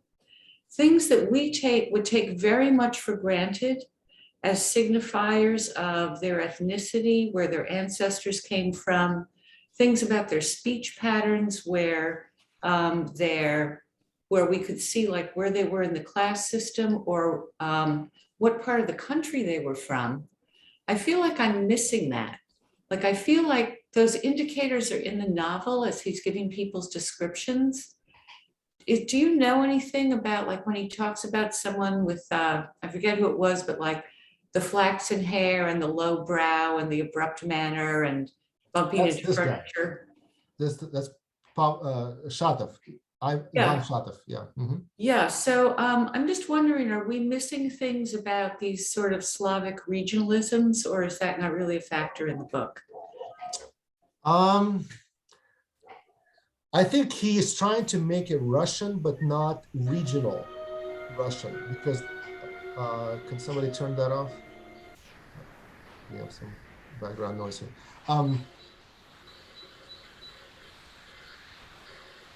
If you're not, can you mute yourselves, guys? Just to lower the noise.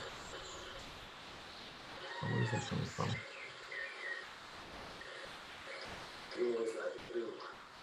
Can you turn off the radio, whoever has the radio on or something like that? Or if you put the gallery view up, we can see where the noise is coming from. Yeah, I'm actually, 1 second.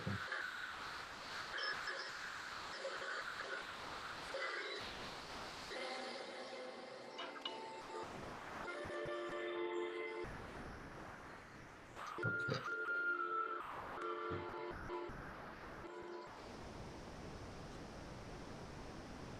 Okay. Yeah, so Madeline, to answer your question, I don't think it's meant to be regional per se, because the questions, of course, that are raised are universal. So even the Russian, insofar as these are Russian characters, there are some questions that are specific to Russian nationalism or ethnicity or self-identity. Those are still meant to be looked upon as universal questions. So I don't think Dostoevsky meant it to be meant it to have sort of like a regional color, if you will. That's the best I can do without digging deeper into this. But the sense I get is that after reading it, it's really more about human nature and universal types of, questions we might want to ask. I don't know if that's helpful. Yes, it is very helpful. Thank you. I won't keep going down those alleyways. Right. But what do you guys, I'm still curious though, what do you guys think is the role of this guy, Lebyatkin, besides being like a joker and a comic figure? Do you think he serves any purpose besides that? I'm really like trying to see if anybody has thought about this, because he definitely has a comedic value, but is there anything serious in that besides that?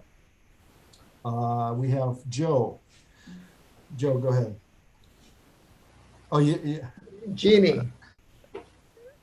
Oh, Jeannie, go ahead. Go ahead, Jeannie. Sorry. Well, I don't know if I can go very deep, but to me, I'm at the part of the book where who is Dostoevsky?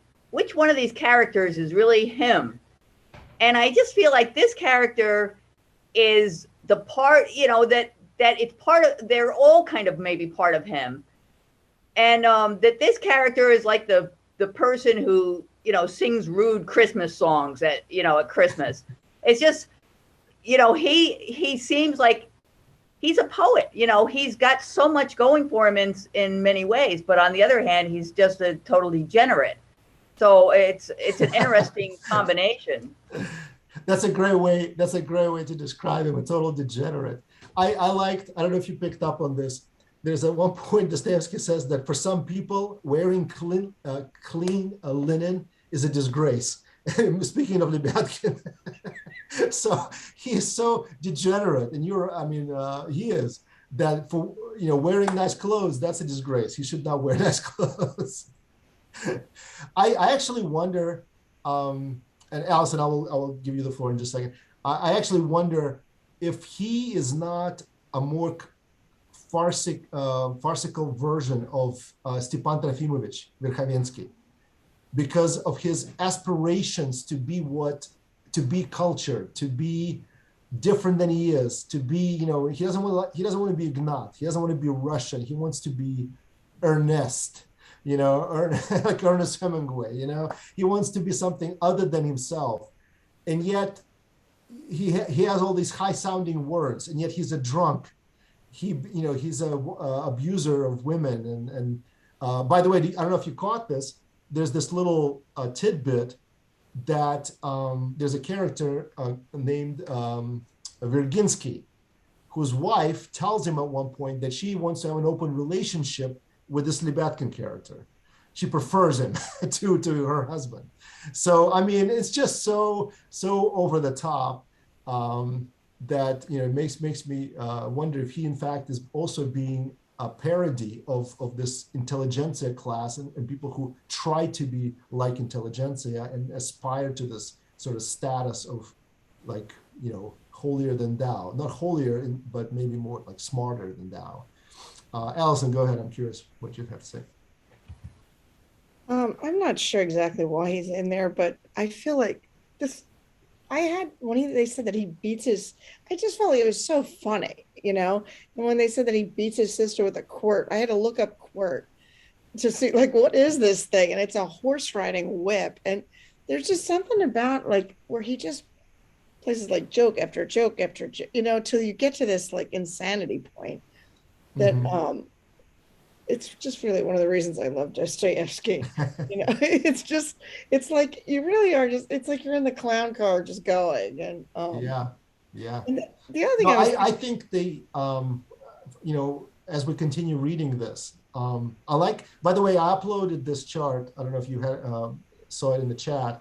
Let me know if you haven't gotten it or don't have access. I'll upload it again. I think it's really helpful. Here's this is what I do. Personally, when I read and prepare for these meetups, I write out.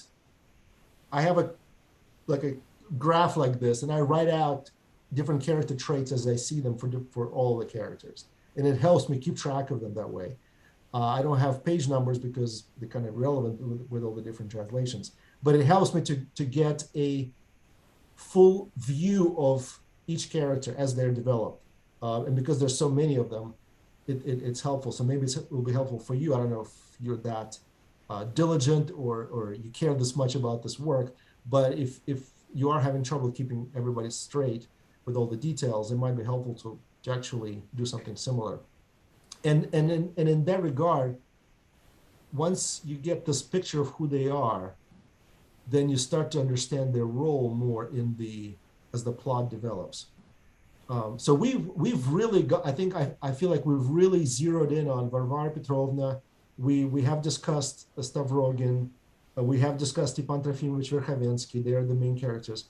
So far, we haven't really touched much on these other characters. Well, we just really meet Pierre in the last chapter, and we kind of get a sense of him as a serpent, as this conniving, scheming character. We have met Dasha briefly. She is in kind of the shadows so far, things happening to her. She's not really active, but we're kind of she's being set up as another character in this overall scheme of things. What about Ivan Shatov? What sense do you get of him? Of course, we finish up with him striking Stavrogin at the end of this showdown, right, with the family. And but what sense do you get of him, of this character? He's been kind of in the shadows. I just want to remind very quickly that he is a former serf, and he's been freed by Varvara Stavrogina, right? And he's a student. He was a student. He went to Europe, traveled, met up with Kirillov. These two are buddies. They're friends. And then we read an interesting detail that they all three know each other. Stavrogin, Kirillov, and Shatov, they all know each other. And in fact, Stavrogin sponsors their trip to America. What did you think of that? And Kirillov and Shatov went traveling through America to try to, I guess, visit the civilized world and see what's happening there. And they have some interesting descriptions about how they were willingly led into, like, willingly tricked and exploited, just to kind of go along with the flow. Stavrogin is just sponsoring them, so they're like, okay, if somebody wants to swindle us, that's fine. We're just trying to learn from our superior masters overseas. And anyway, it was interesting detail there. I'm curious what you guys thought about that. And in general, what sense do you get of this character, this Ivan Shatov? If you want to say something, go ahead, type the exclamation mark rather, in the chat, and I'll. Do you want to say? Or, I thought their time in America was very strange. It's certainly not what we think of as the typical American experience today, but a lot of immigrants did come over as basically indentured servants. Mm-hmm. And conditions were very brutal, even for people who weren't technically slaves. And it was just sort of this very strange interlude. They've gone over to the New World to observe and see what it's like and come back with these tales of very strange experiences. Okay. Anyone else? I think Shatov is one of the most likable characters. He's very serious with Liza's proposal for the publishing. Mm-hmm. He can handle Lebyatkin. He can talk to Maria. The way he talks to Maria is incredible. And then after hearing what happened in chapter 5, I don't quite understand why he punches them. Did he believe that there was a relationship between Dasha and Stavrogin, and so to defend his sister, he has to punch? We'll find out in the next section. I haven't read ahead. I stopped at the end of chapter 5, and so I'm very much worried, because although I haven't read ahead, I did look and I see part 2, chapter 3 is called The Duel, and I'm worried for Shatov. You should be worried for him, but not because of the duel. I'm not going to give anything away, but yeah. I do think, though, I agree with you, CJ. I think he is the most likable character so far. And I think people were raising this question about who is Dostoevsky here. I actually think that maybe if you pick one character that Dostoevsky's maybe trying to be sympathetic to, and maybe his views are most sympathetic with, that's him.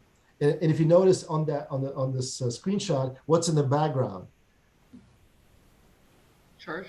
Yeah. And Dostoevsky, of course, is the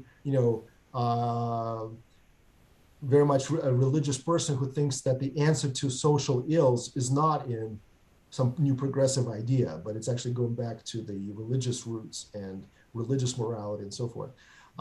So I'm where CJ is, which is like, when this happened, it was a total shock. But I have a feeling, CJ, I haven't read ahead, that something's going to be revealed, because we don't know anything that's going on yet. I think we have only hinted, because no one ever says more than a third of the truth, and They don't even admit to themselves that they're not revealing anything. They are so confused about what's real. They're just like oozing along at the top of the surface. And there'll be some reason he did this, and that won't be the real reason. That'll be revealed later. It's because of some righteous thing that he thought at that moment, and maybe it's heroic, but he's totally deceived. On and on with the layers of, we don't know anything that's going on. That's how I feel. I don't really know because I haven't read it. Well, going back to this idea that Russia is a mystery wrapped in an enigma inside of a puzzle or whatever, the Churchill's quote, which I can never remember properly. Yes, there's definitely lots of layers here. The Matryoshka. Yes, a Matryoshka, yes, exactly. Russian doll, for sure.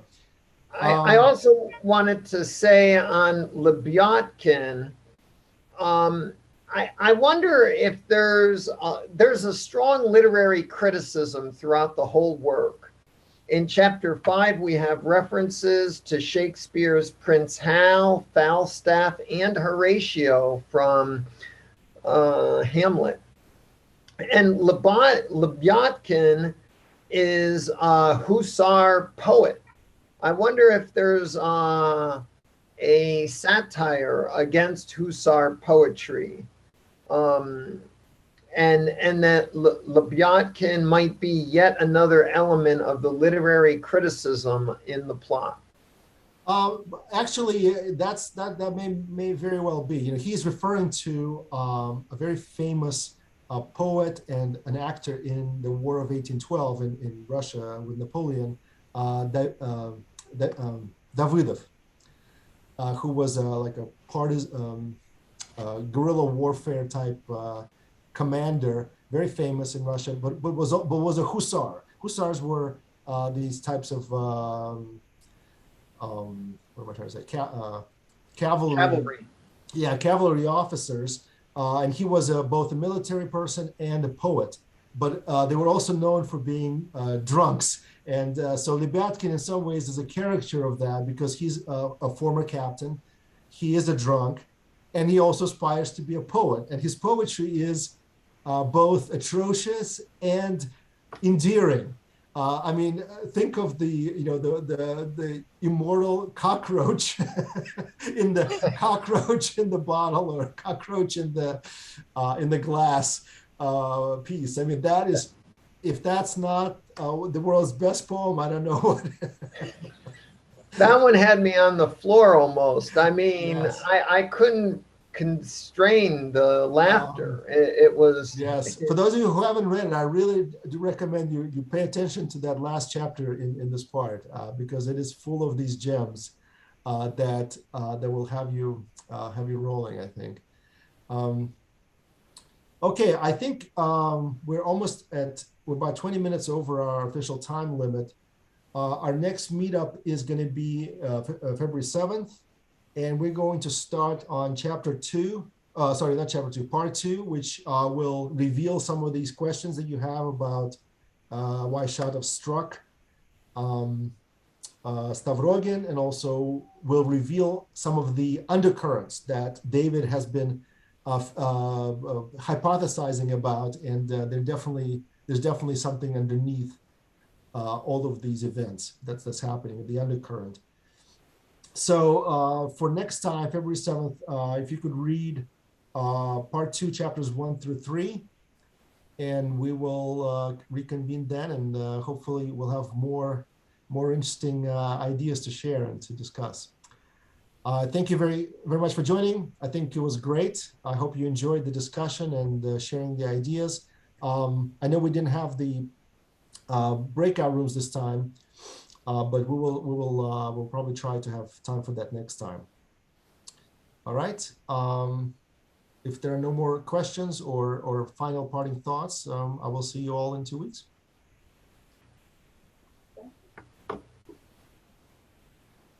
All right. Thank you, Phil. Thank you, Phil, and see you in 2 weeks. All right. I'll be ready for that. Phil, thank you. Sounds good. Yeah, this is great. Thanks so much. Sure, sure.